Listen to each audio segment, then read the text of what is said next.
Welcome to UK Bump Keys. I've got a selection of locks and a selection of keys here. I'm going to show you just basic bumping so you can get an idea of what it's about, how it works. This is one of our keys. It's cut in a semi-hexagon pattern, which is like a series of semi-hexagons along the length of the key.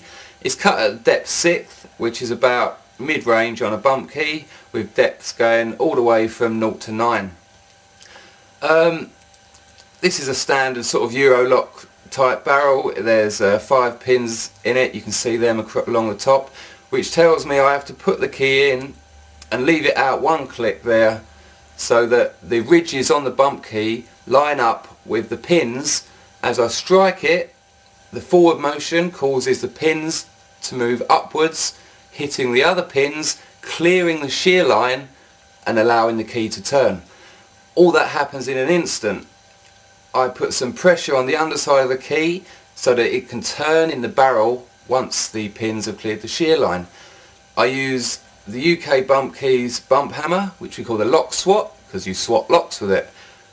And so here goes. And there you go, you see, the lock is open. Not much security after all.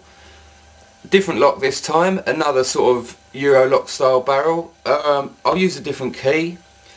This key has got dampeners attached to it. This is a red fibre 3mm dampener and a 2mm white rubber dampener.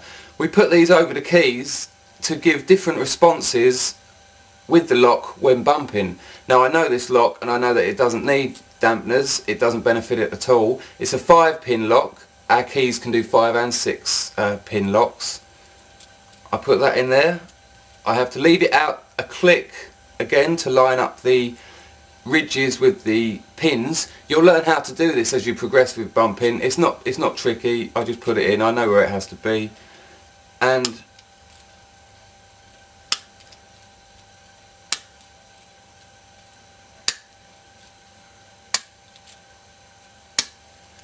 there you go. Took a few attempts. Sometimes it does, you know. But there you go, another lock done. Different lock this time. This is a Yale barrel. I'm going to use a different key again. This is a radius cut key, which has got almost like a series of semicircles. They're not as deep as semicircles, they're almost slightly more gradiated, but you understand the principle.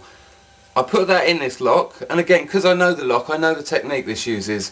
As well as the standard sort of tap from the back that I just demonstrated, there is also swing and clip, where you come at the key in an arc and clip it en route as such.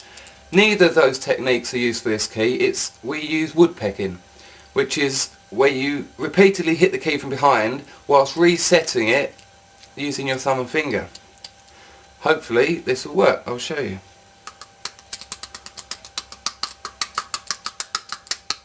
There you go, the Yale cylinder opened. Now we moved on from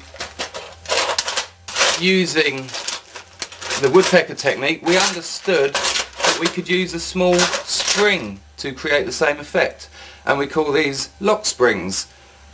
Here's a thumb turn Euro barrel. I'll show you the principle.